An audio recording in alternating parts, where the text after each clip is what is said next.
నువ్వు నాట్యం నేర్చుకుంటున్నావు, పాట నేర్చుకుంటున్నావు, తప్పు కాదు. కరాటే నేర్చుకుంటున్నావు, అది తప్పు కాదు. కానీ ఈ మధ్య కొన్ని పిచ్చి పిచ్చి వేషాలు నేర్చుకుంటున్నావే, అది మాత్రం చాలా తప్పు. ఆ తప్పే నిప్పై నిన్ను నిలువునే కాల్ చేస్తుంది, తెలుసా? నువ్వు విజయ్ గురించిగా మాట్లాడేది? అది వేరే చెప్పాలా? అమ్మా, విజయ్ నేను పెళ్లి చేసుకోవాలనుకుంటున్నా. ఏమిటి అనుకునేది?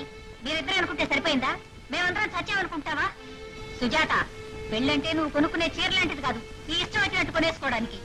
ఆ అబ్బాయి అంతస్తు, గుణం, గౌరవం మేం చూసి నిర్ణయించాలి. ఇంకోసారి అబ్బాయితో తిరిగినట్టు కనిపించావో నిన్ను ఇంట్లోంచి బయటకు వెళ్ళకుండా చేస్తాను, జాగ్రత్త. అమ్మా, నువ్వు నన్ను ఇంట్లోంచి బయటకు వెళ్లకుండా చేయగలవే కానీ నా మనసులోంచి మాత్రం అతన్ని దూరం చేయలేవు. అర్థమైందా?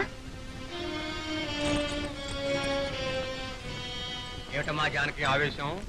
చూడన్నది నాకు తెలుసమ్మా, నువ్వేం కంగారు పడకు. నేను వాడిని పిలిపించి వాడి సంగతి ఏమిటో తెలుస్తాను.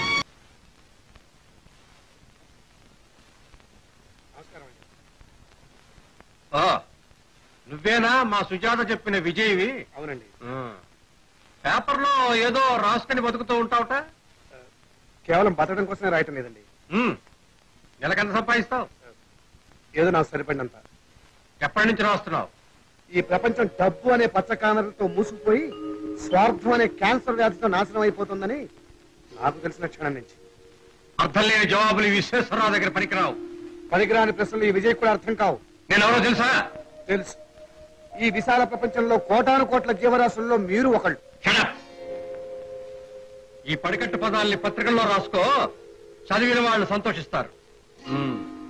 లోకం తెలియని కన్ని పిల్లకి ప్రేమ అనే చాక్లెట్ చూపించి మా సంపదకు బలవయ్యాలనుకున్న నీ తెలివిని తెలుసుకోలేనంత వెర్రివాణ్ణే కాను.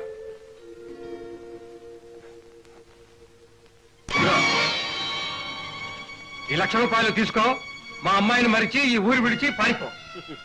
చాలా పాత పద్ధతిని రిపీట్ చేస్తున్నారు విశ్వేశ్వరరావు గారు. ప్రేమించుకున్న మనసులను విడదీయడానికి మీ వర్గం వాడే మొదటి ఆయుధం ఈ డబ్బు.